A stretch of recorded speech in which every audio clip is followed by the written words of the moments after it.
Okay, so today it's going to be a little bit of the Hobbit hot take. Okay, so I'm just going to give you a real quick spoiler. I did not like The Hobbit. I didn't. I don't. This was not an enjoyable read.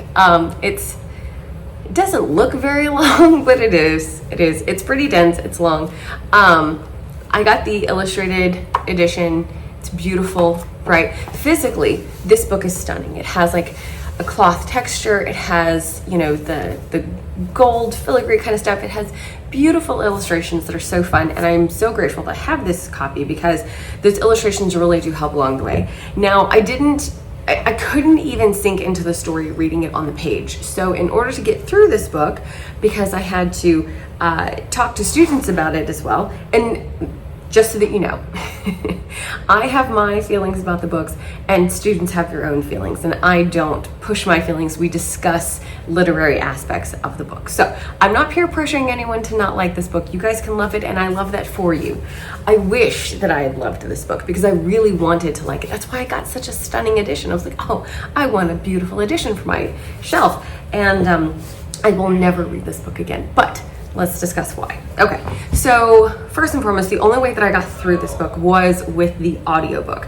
Now, if you have not experienced the audiobook that is done by the guy who played Gollum in the story, in the movie, the guy who plays Gollum, he has an audio version of this story, and I am so grateful to his version of the audiobook because that is the only way that I made it through this. Let's start with some basics here. The pacing in this book. The pacing in this book is really difficult because, so the entire story essentially takes a year, right? It's a year-long journey. Gandalf shows up at Bilbo's house, tells him that he needs to go into this journey, which is not something the hobbits usually do. They never leave their hobbit holes, and he encourages him to go onto this journey. Well, doesn't just encourage, literally tells him this is what you're going to do. And then has 13 dudes show up at his house unannounced, just back to back. Apparently these other guys got the memo about what was going to happen. Bilbo didn't. So they just show up on his doorstep, eat a bunch of his food, use his house, for the night, and then everybody leaves the next day. Bilbo's like, what on earth is going on? And then he whisks out of his own home so quickly that he doesn't even pack his own stuff correctly.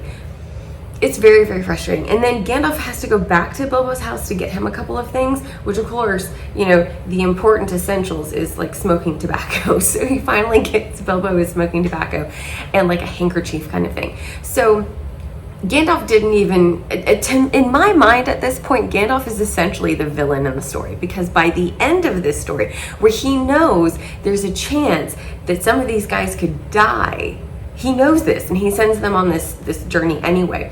By the time Bilbo gets back home, obviously Bilbo lives. We know this, okay? So Bilbo gets home at the end, and do you know what he walks into? Somebody is selling his stuff from his house. They haven't seen Bilbo in so long that they just assume that he died somewhere, and so they start selling off his things. Gandalf never told any of the other hobbits that, oh, by the way, I sent Bilbo on this little trip, and he's not going to be back for a while. Gandalf knows this and doesn't tell anybody. So then Bilbo, loses some of his things because people are essentially literally walking into his house and selling it off. Who is getting this money and why that person in particular, I'm not even sure because we don't get that information. All we know is that things are being sold out from under him. He has to buy his own stuff back, and some people won't even sell him his own things back. It's weird. So, but I digress, right? And throughout this entire story of this year-long adventure, we have massive time jumps. We have time jumps that are weeks long, days long. I think we even have one or two that's a month. And so we see nothing during that time. And we also, though, see no bonding happening between these 13 people and Bilbo, right? None of those moments that make us really care about characters happens. None of it. It's dudes on a trip together, and they go, and that's that. And there's a couple of obstacles along the way. It follows a checklist, and that is it. And there's not a lot happening here. And every single time that these guys get in trouble of any kind, somebody swoops in and takes care of them, which is usually Gandalf. He just fixes it, and then they move along. And then anytime that they're in some kind of peril, it just gets taken care of. Just somebody gives them everything that they need, and then they move forward. Like, there's no point where you're like the tension is building or anything, like, and you're really worried about them, because once you figure out that every single time something happens, they're going to get saved immediately and super simply, it makes it not feel like you want to root for the character, because there's nothing to root for. They're not actually doing anything. Bilbo's not making any of this stuff really happen as far as like saving them or anything. So, and then like one of the biggest plot points here is the fact that they're supposed to be like battling this monstrous dragon, this amazing dragon who is, you know, protecting their hoard, and this hoard was actually stolen from this small town, and so that entire town essentially vanished because this dragon destroyed everything and everyone who lived there. The characters that you follow, they're not there for that battle against the dragon. They're not even a part of it. At all. Like, they're literally not even present for the battle, which isn't even really a battle. It is the saddest battle I've ever seen.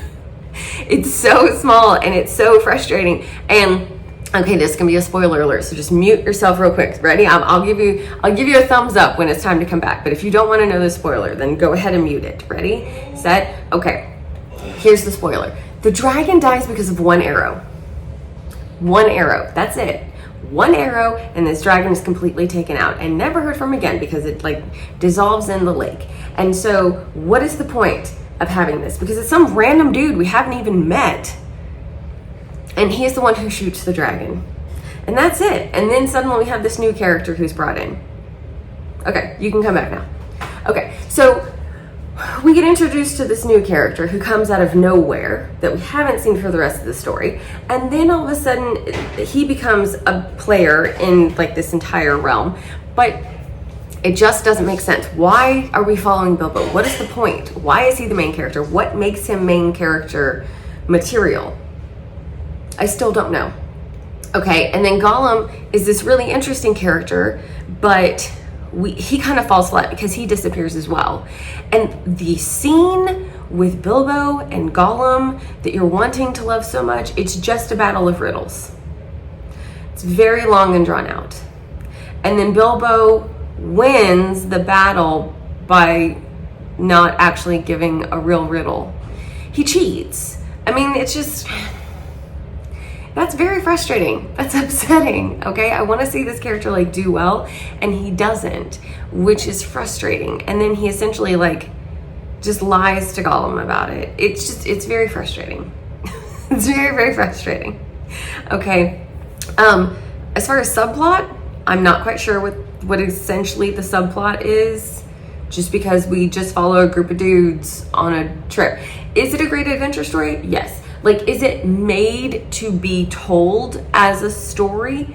Yes. That's why I say listen to the audiobook. If you just want to like, if you're listening to this before bed, let me put it that way. If you're listening to this before bed or like to relax and calm down, then sure, enjoy it, because it is long and it is chill, and there are random songs thrown in all over the place for zero reason. So yeah, if you just want to chill and hang out and enjoy the atmosphere of it, absolutely go for it. The songs get overwhelming because there's just so many of them. And it's like people who like regular movies versus people who like musicals. If you're not into musicals, this may not be the book for you. And I'm one of those people who's just not into musicals. So the constant songs is kind of frustrating to me, because I'm like, I actually wanted to read a story. I wanted to know what was going on here. And I feel like those were massive gaps in there, right? Okay, setting and world building. So you're like, all right, so we're on this major adventure. It's going to be awesome. We're going to see all of these amazing lands. We're going to see all of this stuff. Nope.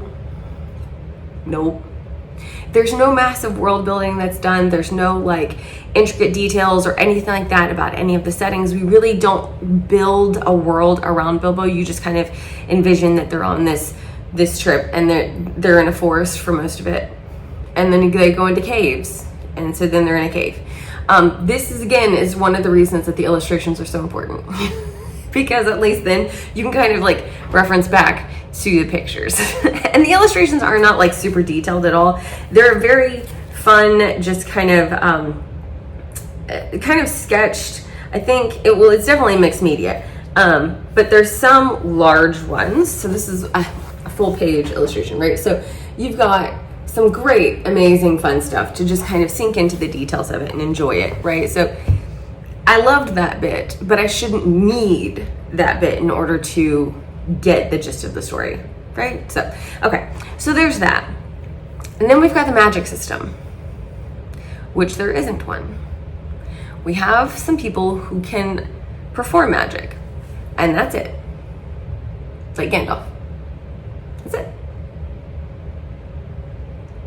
I don't, yeah. So we don't get like a magic system that's built up. There's no, and I'm not expecting like epic fantasy magic, even though the Lord of the Rings series is obviously an epic tale.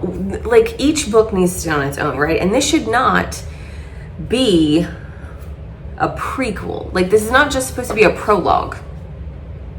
And that's essentially what it is. It's a giant prologue to Lord of the Rings.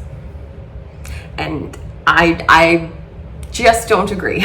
I don't think that that's right.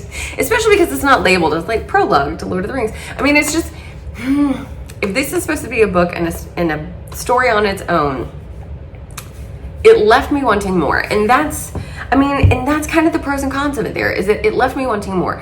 Because I felt just so unfulfilled by the end of the story. I was like, that's it? That's it. That's it. That's all we got, right? So we don't have like good character building. And honestly, so there are like 13 dwarves who show up at Bilbo's front door.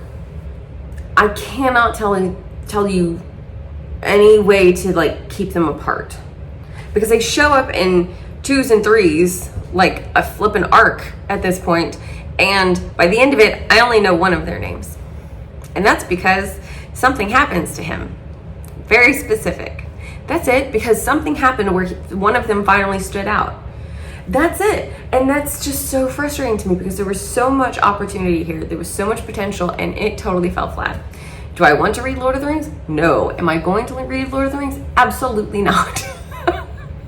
Absolutely not. I'm sorry, it's not happening. Will I watch the movies? I already have. I'm not doing that again. I'm not doing it again. You can't make me. So yeah, this was not as well done as it could have been. And that was really frustrating. Very frustrating. I wanted to love this. I was so excited to read this. The only reason it's on my shelf right now is because it's like a trophy. I survived. And on tough days, I can remember that. That's it. So yeah, come at me in the comments. It's cool. I don't mind. If you loved this book, I'm glad that you did. It was definitely not one for me. That's all I got. I'll see you guys later.